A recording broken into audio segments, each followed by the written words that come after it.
എല്ലാവർക്കും പുതിയൊരു വീഡിയോയിലേക്ക് സ്വാഗതം. ഒരു വ്യക്തിയുടെ ജീവിതത്തിൽ ഏറ്റവും കൂടുതൽ സ്വാധീനം ചെലുത്തുന്ന ഒരു ഗ്രഹമാണ് വ്യാഴഗ്രഹം. നമ്മുടെ ജീവിതത്തിൽ ദൈവാധീനം എന്ന് പറയുന്നത് ഒരു പ്രധാന ഘടകം തന്നെയാണ്. എന്ത് കാര്യം ചെയ്യുമ്പോഴും ദൈവാധീനമുണ്ടെങ്കിൽ അത് പരിപൂർണ വിജയത്തിൽ എത്തുന്നതാണ്. ധനം, സന്താനഗുണം, ഭാഗ്യം, ദൈവാധീനം, വിവിധ കാര്യങ്ങളിലുള്ള അനുഭവ യോഗങ്ങൾ ഇതൊക്കെ ജീവിതത്തിലുണ്ടെങ്കിൽ, അതുപോലെ ജീവിതത്തിൽ നമുക്ക് ലഭിക്കുന്ന അവസരങ്ങളൊക്കെ പരമാവധി പ്രയോജനപ്പെടുത്താൻ സാധിക്കുന്നു എങ്കിൽ മനസ്സിലാക്കിക്കോണം, വ്യാഴഗ്രഹം നമുക്ക് അനുകൂലമാണ് എന്ന്. നിങ്ങളുടെ ജാതകത്തിൽ മറ്റെല്ലാ ഗ്രഹങ്ങളും പ്രതികൂലം ആണെങ്കിലും വ്യാഴം മാത്രം അനുകൂല സ്ഥാനത്ത് ആണെങ്കിൽ ജീവിത വിജയം നേടാൻ സാധിക്കുന്നതാണ്. മറിച്ച് മറ്റെല്ലാ ഗ്രഹങ്ങളും വളരെ അനുകൂല സ്ഥിതിയിലും വ്യാഴം മാത്രം പ്രതികൂല സ്ഥിതിയിലും ആയാൽ അനുഭവ ഗുണം കുറയുന്നതും ആണ്. അതായത് നിങ്ങൾക്ക് സകല സൗഭാഗ്യങ്ങളും ഉണ്ടായാലും അത് അനുഭവിക്കാൻ ഒരു യോഗം ഇല്ലാതെ വരിക, ഇതൊക്കെ വ്യാഴത്തിൻ്റെ പ്രതികൂല സ്ഥിതി ആണ്. വ്യാഴത്തിന് അത്രയ്ക്ക് പ്രാധാന്യം ഉണ്ട് ജാതകത്തിൽ. വ്യാഴഗ്രഹം 2025 മെയ് മാസം 14 ഇപ്പോൾ നിൽക്കുന്ന ഇടവം രാശിയിൽ നിന്ന് രാശി മാറി മിഥുനം രാശിയിലേക്ക് വരികയാണ്. ഈ രാശിമാറ്റം മൂലം ഓരോ രാശിക്കാർക്കും പലവിധ ഗുണദോഷ ഫലങ്ങളാണ് ഉണ്ടാകുക. അത് എന്തൊക്കെയാണ് എന്നതിനെപ്പറ്റിയാണ് നമ്മൾ ഈ വീഡിയോയിലൂടെ പരിശോധിക്കാൻ പോകുന്നത്.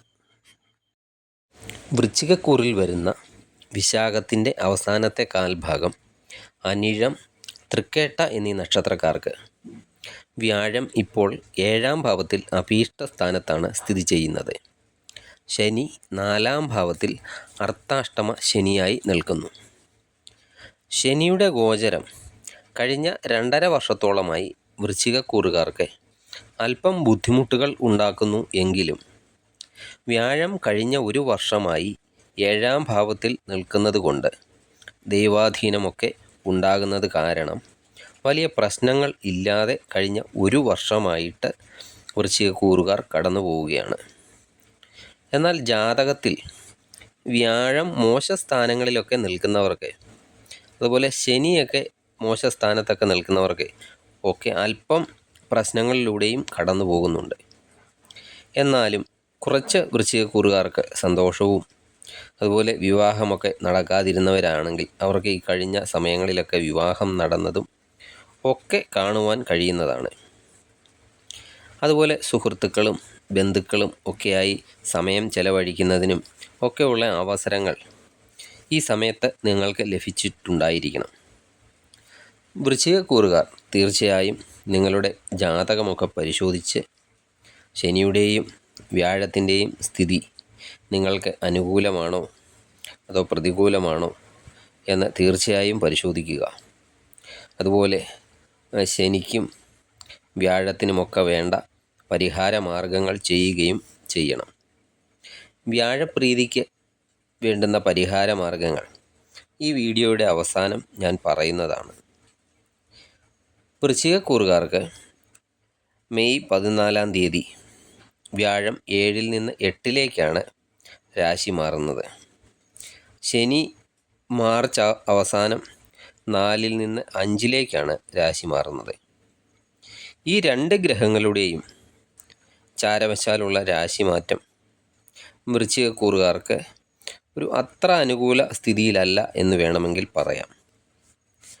അഷ്ടമ വ്യാഴമായതുകൊണ്ട് ചിലവുകളൊക്കെ അല്പം വർദ്ധിക്കാൻ സാധ്യതയുണ്ട്. കഴിഞ്ഞ 1 വർഷത്തെ അത്രയും ഗുണകരമായ അവസ്ഥകൾ ആയിരിക്കണം എന്നില്ല ഇനി വരാൻ പോകുന്ന 1 വർഷക്കാലം എന്ന് വേണമെങ്കിൽ പറയാം. ആദ്യമേ ശ്രദ്ധിക്കേണ്ട ഒരു കാര്യം, ജോലിസ്ഥലം നിങ്ങളെ സംബന്ധിച്ചിടത്തോളം ഒരു പ്രധാന സ്ഥാനം തന്നെയാണ്. അവിടെ ആവശ്യമില്ലാത്ത ഒരു കാര്യത്തിലും ഇടപെടരുത്. മറ്റുള്ളവരുടെ പ്രശ്നങ്ങളിൽ വെറുതെയാണെങ്കിൽ പോലും ഒരു അഭിപ്രായം പറയാനും ശ്രമിക്കരുത്. ഈ സമയം പലരും കൂടെ ജോലി ചെയ്യുന്നവരൊക്കെ ജോലിയിൽ നിന്ന് നിങ്ങളുടെ ശ്രദ്ധയൊക്കെ തിരിക്കുന്നതിന് വേണ്ടിയുള്ള ശ്രമങ്ങളൊക്കെ നടത്തും. അതുപോലെ സാഹചര്യങ്ങളും ജോലിയിൽ നിന്ന് വിട്ടു നിൽക്കേണ്ട അവസ്ഥകളൊക്കെ ഉണ്ടാകും. അതിനാൽ മെയിനായിട്ട് ജോലിയിലൊക്കെ ശ്രദ്ധ കേന്ദ്രീകരിക്കുക. അവനവൻ്റെ സ്വന്തം കാര്യം മാത്രം നോക്കി നടക്കുകയും ചെയ്യുക.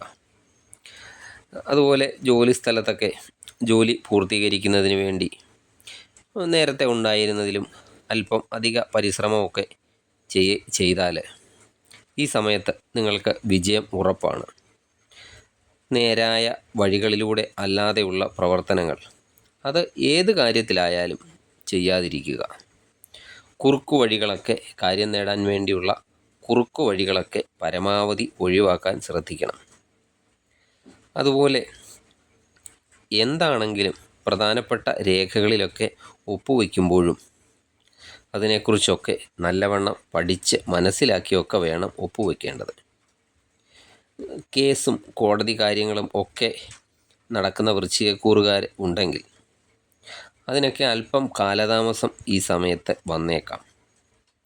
സാമ്പത്തികമായിട്ട് പക്ഷേ നിങ്ങൾക്ക് ഗുണകരമായ വർഷം തന്നെയായിരിക്കും.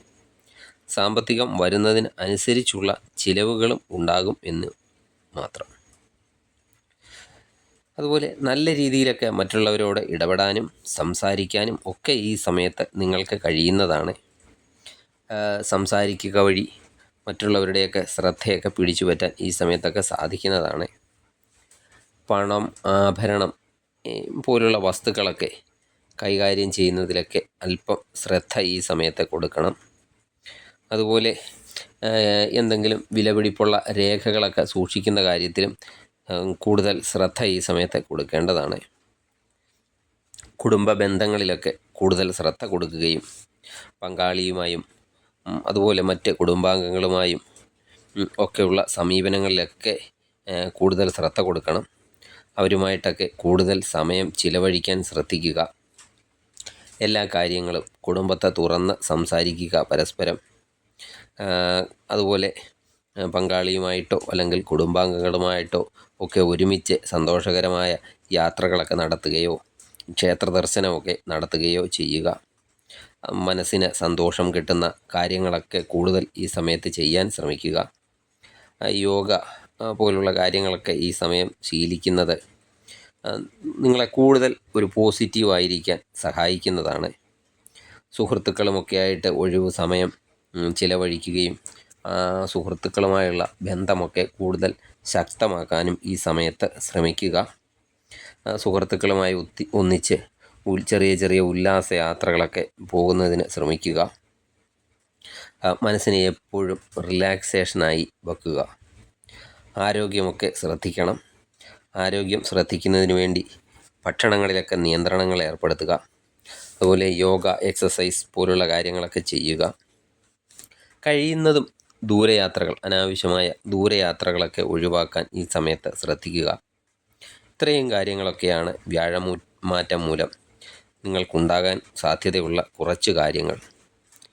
നിങ്ങൾ ഈ സമയത്ത് വ്യാഴപ്രീതിയും ശനിപ്രീതിയും ഒക്കെ വരുത്തുന്നതിന് വേണ്ടി മുതിർന്നവരെ സഹായിക്കുക. അതുപോലെ അവരെ ബഹുമാനിക്കുക. ഗുരു കാരണവന്മാർക്കൊക്കെ ദക്ഷിണ, സഹായം എന്നിവയൊക്കെ ചെയ്യുക. സൽക്കർമ്മങ്ങളൊക്കെ ചെയ്യുക. ക്ഷേത്രങ്ങളിൽ സൗജന്യ സേവനങ്ങളൊക്കെ ചെയ്യുക. ഈശ്വര പ്രാർത്ഥന മുടങ്ങാതെ നടത്തുക. ശനിയാഴ്ചകളിൽ ശാസ്താക്ഷേത്രത്തിലും വ്യാഴാഴ്ചകളിൽ വിഷ്ണു ക്ഷേത്രത്തിലും ദർശനമൊക്കെ നടത്തുന്നത് നിങ്ങൾക്ക് കൂടുതൽ ഗുണകരം ആയിരിക്കും. നിങ്ങൾക്ക് ഈ വീഡിയോ ഇഷ്ടമായാൽ ലൈക്ക് ചെയ്യുക. സബ്സ്ക്രൈബ് ചെയ്യാതെ വീഡിയോ കാണുന്നവരാണെങ്കിൽ ദയവായി സബ്സ്ക്രൈബ് ചെയ്ത് കാണുക. മറ്റൊരു വീഡിയോയുമായി വീണ്ടും കാണാം. നന്ദി, നമസ്കാരം.